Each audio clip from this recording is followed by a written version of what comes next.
Implementasinya Oh, pimpin. ya acara sampai ya. Miring aja Bang. Iya. Iya. Saya nggak tahu di sini ya. Iya. Assalamualaikum warahmatullahi wabarakatuh. Selamat siang, salam sejahtera untuk semua. Pada kesempatan berbahagia ini kita adakan diskusi ngomong-ngomong soal seni berkaitan dengan pameran tunggal Mas Sanagra yang berjudul Painting of Love, yang alhamdulillah kemarin dalam pelaksanaannya lancar, sukses. Kita memang dalam konteks ini ngobrol-ngobrol ini tidak dalam kuantitas yang banyak tapi kita mudah-mudahan akan mendapatkan kualitas resume pembicaraan yang dapat kita petik sebagai hikmah, sebagai wawasan seni kita. Baiklah, selanjutnya kami berikan kesempatan kepada Nagra dulu selaku biar punya hajat, kepadanya kami persilakan. Jadi mulainya kan bermula dari saya sama Iwan, kita melihat apa-apa, lalu ini terus menerus. Jadi sekarang ini kan banyak apa namanya, tidak ada pertemuan apa-apa langsung menulis gitu ya. Kata Chandra Johan itu hanya menulis dari kejauhan gitu loh. Di salah satu tulisannya Chandra Johan itu banyak yang menulis dari kejauhan. Nah, ini kita coba dobrak sama Iwan bahwa kedekatan pembicaraan itu penting dalam membangun sebuah konsep narasi.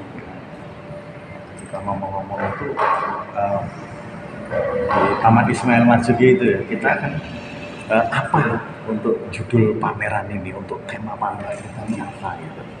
Nah, lalu saya bilang saya itu kan jiwa bebas, jiwa apa namanya bebas, jiwa berani, kreatif. Itu ini yang harus kita bangun. Ini yang sebenarnya menjadi masalah saya dalam berkarya, dalam hidup itu saya sangat ini. Lalu apa ini? Terus Iwan bilang apa namanya itu Iwan bilang ini painting out loud gitu. Iwan bilang, nah inilah kemudian cocok dari bahasa, dari apa ini cocok nih. Nah, inilah kemudian menjadi salah satu judul lukisan itu juga, painting of love. Kalau kita lihat lukisan ini kan terasa ada kemerdekaan gitu ya, merdeka banget gitu ya, itu ya. Nah gitu. Dan apa namanya, yang saya herankan sendiri ketika saya melukis itu, saya tidak pernah berpikir tentang perspektif, saya tidak pernah berpikir tentang itu. Artinya itu sudah bagian dari pelukis. Jadi bagian dari pelukis kita.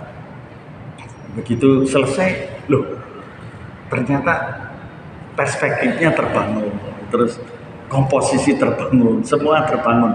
Jadi inilah upload ya menurut yang kita pahami, yang saya pahami. Inilah itu. Jadi tiba-tiba pelukis gini sudut hutan itu, tahu-tahu, wih, ada apa namanya, ada air terjunnya lahir gitu ya. Nah inilah saya kira yang saya apa namanya, kayak pengalaman ketika saya terbang di atas hutan Papua misalnya, itu saya gambar bagaimana kemudian ketika terbang itu. Terus terang di dalam pesawat itu saya ketakutan, tapi saya diam aja, ketawa-ketawa kayak tidak ada masalah. Ternyata semua orang di dalam pesawat itu ketakutan gitu loh, ngeri karena itu cuma 10 meter barangkali dari atas hutan dan teng suaranya itu ya. Nah, ini semuanya kengerian ini kan ketika kita muncul itu, ketika kita melukis itu muncul gitu, kengerian ini. Kemudian warna juga gitu, warna. Warna itu kan muncul ketika tiba-tiba misalnya jalan, saya pernah ke Danau Toba itu, saya menghindari mobil-mobil yang bawa apa namanya tebanan itu, tiba-tiba mobil kita tuh seng begini aja, di bawah itu jurang jurang gitu ya. Itu semua menjadi warna dalam lukisan itu menjadi warna. Saya juga baru sadar juga itu, ini kok jadi warna ini ya gitu. Jadi debar-debar itu juga menjadi warna, menjadi garis, menjadi apa. Ketika saya semudah ini, sorry ya. Nah itu semua saya sadari gitu. Itu semua itu garis, itu semua warna, itu semua apa namanya kehidupan. Itulah yang saya bikin dalam lukisan-lukisan saya. Nah lukisan ini itu bukan cuma yang paling depan saya gambar. Di belakang lukisan ini ada 3 lukisan. Gitu. Artinya saya melukis dulu. Satu kan Pak, saya melukis. Wah itu lukisan saya. Wah ini lukisan begini lagi. Yang juga warna banyak itu, yang warnanya itu banyak gitu ya. Orang rumah saya, sempat warnanya banyak ini. Tiba-tiba tutup sedikit, tutup lagi jadi begitu gitu. Kadang-kadang yang ngikutin saya gambar terkejut-kejut luar biasa gitu. Karena kemarin warnanya penuh, tiba-tiba tutup sana, tutup sini, terus. Dan itu saya menikmati itu, seperti saya saya melihat saya seperti ikut dalam satu konser gitu ya. Wah itu, nah ini yang beginilah, tolong dihabisin semua. Nah itu gorengnya di kawasan Menteng lah. Gorengan Menteng beda ini ya. Dari pinggiran. Gorengan Menteng ini. Itulah yang kemudian yang menarik saya. Nah, di balik itu semua, saya tuh punya proses panjang melukis itu. Ketika saya melukis dulu itu saya ingin keinginan saya menjadi dunia itu sudah saya lakukan ketika saya ternyata itu, ketika saya masih anak-anak itu. Jadi kalau saya ke Jakarta itu saya main ke kedutaan itu. Saya main ke kedutaan Amerika, saya main ke kedutaan Belgia, saya masih SMA kelas 1. Saya main ke kedutaan Belgia, saya main ke kedutaan Amerika gitu ya. Itu ayah saya selalu tanya, ngapain kamu ke Jakarta, ngapain aja? Saya jalan-jalan mau ngapain jalan-jalan itu, dia bilang mau mencari jiwa internasional. Aku bilang gitu, mau mencari jiwa internasional gitu ya, gitu, mau mencari jiwa internasional. Nah itu terus saya bangun gitu. Makanya mungkin banyak teman-teman yang agak ini juga ketika saya pidato di Balai Budaya pameran itu, bagaimana pentingnya kita bicara tentang dunia, bahwa seni lukis itu bukan hanya kita melukis di sini, kemudian untuk di sini, gitu. Tapi kita melukis di sini, ini kita sudah ke dunia, gitu. Kita berangkat, kita ke dunia. Nah itu kira-kira yang terus menjadi impian saya. Dan ternyata, itu terjadi semua, gitu. Saya bisa ke Amerika, saya bisa ke Swedia, saya bisa ke Australia, saya bisa ke Prancis, semua, saya bisa kemana-mana itu, gitu loh. Nah, ini semua, gitu. Jadi mimpi-mimpi itu ternyata itu terjadi, gitu. Ketika kita,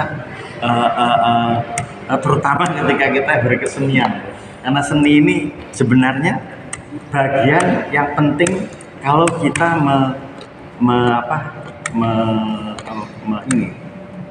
mendekatkan dunia itu ya seni gitu ya, seni lukis, terutama kalau kita sudah bicara seni lukis sastra itu ya. Nah itu itu. Jadi semua terjadi gitu. Yang saya bisa ini semua itu cita-cita itu ya, ditulis di koran-koran, beberapa koran ya, beberapa koran ya, beberapa koran misalnya itu ya, tahun 2020 namanya ya 2019. ya, itu enggak penting buat saya, itu enggak penting. Yang penting buat saya semua pemikiran itu terrealisasi, pikiran-pikiran, rencana-rencana kita itu bisa terrealisasi. Itu yang paling penting. Kita tidak usah lagi melihat bahwa ini sekarang begini dulu kita, tapi bagaimana pemikiran-pemikiran kita ini bisa terjadi semuanya. Nah, keuntungan saya itu apa yang saya pikirkan itu terjadi. Gitu. Apa yang saya pikirkan itu, makanya saya kurang banyak mikirin cewek. Karena takut nanti terjadi. Sorry. Ini intermezzo. Kira-kira Yang paling serius. saya kira Nggak pernah mikirin, bukan aja. Nah, itulah saya kira ya, yang apa, menarik di dunia seni, di dunia lukisan. Kemudian beruntung lagi saya ketika itu semua, saya kan masih di TEM waktu itu. TEM itu waktu itu sesuatu yang sangat menarik. Kalau kita bicara zaman sekarang sama dulu, TEM itu dulu sangat menarik gitu. Mungkin Mas Dodo ngalamin bagaimana menariknya TEM itu misalnya. Itu kan cita-citanya Ali Sadikin itu, TEM itu kan hutan yang di dalamnya ada konser musik, ada teater, ada seni lukis, ada semua. Itu hutan. Nah, Ali Sadikin sudah melihat di pinggir-pinggir TEM itu nanti akan ada bangunan-bangunan tinggi-tinggi. Nah, orang-orang di bangunan-bangunan tinggi ini masuk ke dalam hutan TEM ini gitu. Memang disiapkan untuk duduk-duduk mereka pulang kantor, nonton musik, ini sudah disiapkan Ali Sadikin. Tapi yang terjadi sekarang justru TEM juga berlomba-lomba tinggi-tinggi misalnya. Ini saya tidak tahu apakah ini sebuah kemajuan atau sebuah kemunduran. Tapi itulah intinya menurut saya memang apapun itu senimannya.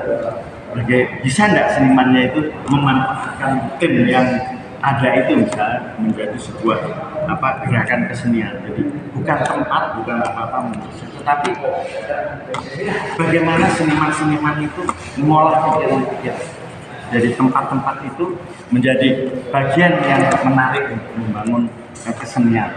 Jadi itulah untung saya. Nah, saya tiba-tiba di TEM itu ketemu teman saya ini yang sekarang nulis itu benar ya, dengan itu. Jadi dia pelukis mata uang. Dia bawa pameran di TEM itu. Saya setiap hari ketemu dia, ngobrol ya udah cepet bubar, barang-barang dipulangin, kita kerja di sini. Pelukis sama-sama. Nah, ini yang saya bilang gerakan-gerakan dunia itu harus kita mulai gitu. Soal jadi dunia atau enggak, mulai gerakan kecil-kecil ini. Saya ketemu dia pulang terus kita sama-sama keliling ke Jogja kemana-mana, itu keliling melukis kita terus pameran. Dulu Jalan Panjang itu kan ada dunia Sugiyarati itu, ada Mitra Budaya pameran. Itu pameran kita itu sama Gunar itu isinya bule semua itu loh yang datang gitu loh. Isinya bule semua, bukan kita membanggakan bule atau apa, bukan, tetapi itulah yang kita memulai gerakan-gerakan dunia itu sudah kita mulai. Tapi sayang sekarang karena situasi, karena juga tidak tahu saya, seni lukis itu juga tidak menjadi konsep sebuah kota. Jadi konsep sebuah kota. Satu contoh misalnya pejabat-pejabat itu seperti saya nggak sebut nama, dia banyak ini lebih memilih dia pergi ke luar negeri, pergi kemana, tapi dia tidak memilih bagaimana saya harus dekat dengan seniman-seniman gitu. Nah, kalau kita mengelola seni ya kita harus dekat dengan seniman-seniman gitu ya. Nah ini yang paling penting, dekat dengan seniman. Tapi pejabat-pejabat kita senang kalau keluar negeri datangin konferensi apa, tapi dia tidak mendekati. Kemarin saya mengkritik itu, saya berbicara dengan Mas Bobi kemarin, bagaimana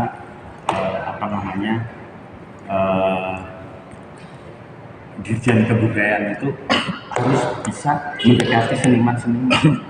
Jadi Dirjen Kebudayaan itu jangan cuman maunya pergi ke luar negeri terus, tapi justru ketika ini pergi ke luar negeri kasih aja ke Mas Bobi gitu.